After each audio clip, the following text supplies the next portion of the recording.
नमस्कार, मेरा नाम अरुणजीत सिंह बैरिस्टर है। आज 27 दिसंबर 2024 को आपके साथ जो इंडिया को जाने के लिए विजिटर वीज़ा अप्लाई करना होता है उसके बारे में कुछ इन्फॉर्मेशन दे रहा हूं।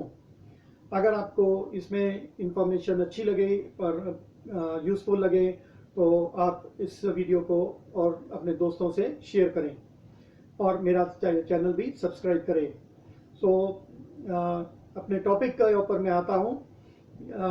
यदि न्यूजीलैंड सिटीज़न जो न्यूजीलैंड पासपोर्ट होल्डर्स हैं, उन्होंने इंडिया ट्रैवल करना है तो उनको दो तरह का वीज़ा मिल सकता है।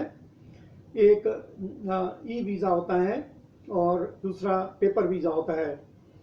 ई वीज़ा अगर अप्लाई करना है तो उसके लिए एक अलग ऑनलाइन प्लेटफॉर्म है, उसके ऊपर जाके एप्लीकेशन फॉर्म भरना होता है और अपनी फ़ोटोग्राफ अपलोड करनी होती है और फीस पे करनी होती है। जो ई वीज़ा होता है वो विदिन 72 आवर्स प्रोसेसिंग होके अगर वो सारी शर्तें आप पूरी कर रहे हो, आपका कोई करैक्टर इशू नहीं है इंडिया में, तो आपको विदिन 72 आवर्स आपको ई वीज़ा, इलेक्ट्रॉनिक वीज़ा जिसको कहते हैं, वो आपकी ईमेल में आ जाता है।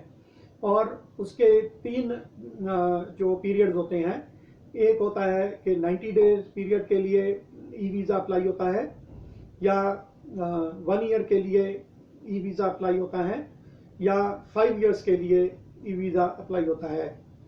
और जो आपने नॉर्मल पेपर वीज़ा अप्लाई करना है वो आपको हाई कमीशन ऑफ इंडिया की वेबसाइट के ऊपर जाके अप्लाई करना होगा। जो ई वीज़ा है उसके लिए कोई ऑथराइजेशन फॉर्म, कोई अथॉरिटी नहीं रिक्वायर्ड। यदि आपने अपने बच्चों के लिए जो न्यूजीलैंड सिटीजन्स है या जो एडल्ट है या ओल्ड हैं, उसके लिए भी कोई भी एप्लीकेशन फाइल कर सकता है।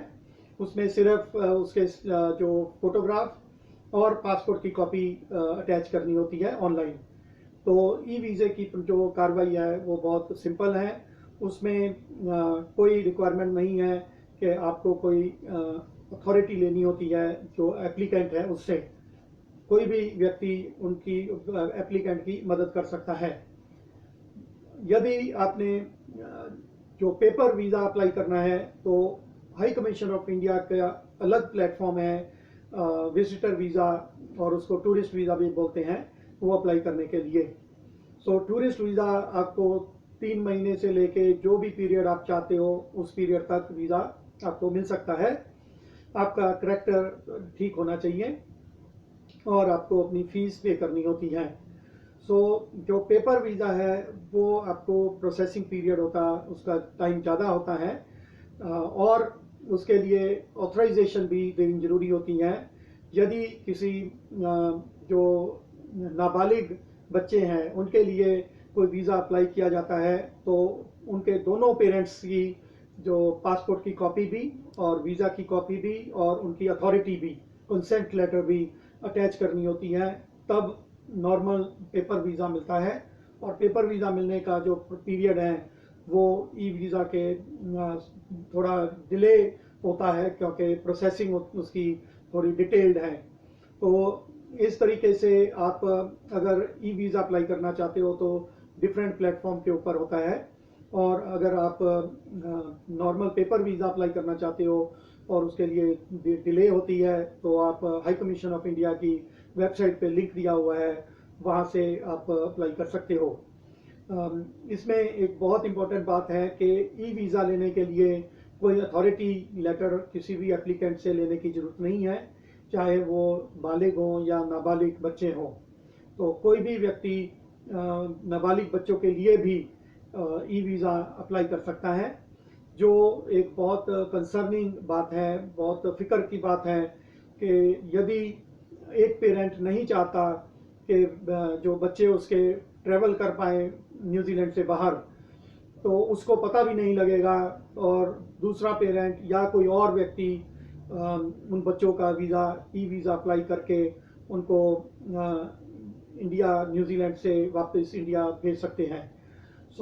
हाई कमीशन ऑफ इंडिया को और गवर्नमेंट ऑफ इंडिया को इस चीज़ के बारे में ध्यान देना पड़ेगा कि कोई भी व्यक्ति जो बच्चे हैं उनके लिए अगर कोई ई वीज़ा अप्लाई होता है तो दोनों पेरेंट्स की कंसेंट और अथॉरिटी के जो व्यक्ति वीज़ा एप्लीकेशन ऑनलाइन फाइल कर रहा है उसके पास बच्चों की या बच्चों के पेरेंट्स की कोई अथॉरिटी है वो भी साथ में अटैच करनी चाहिए।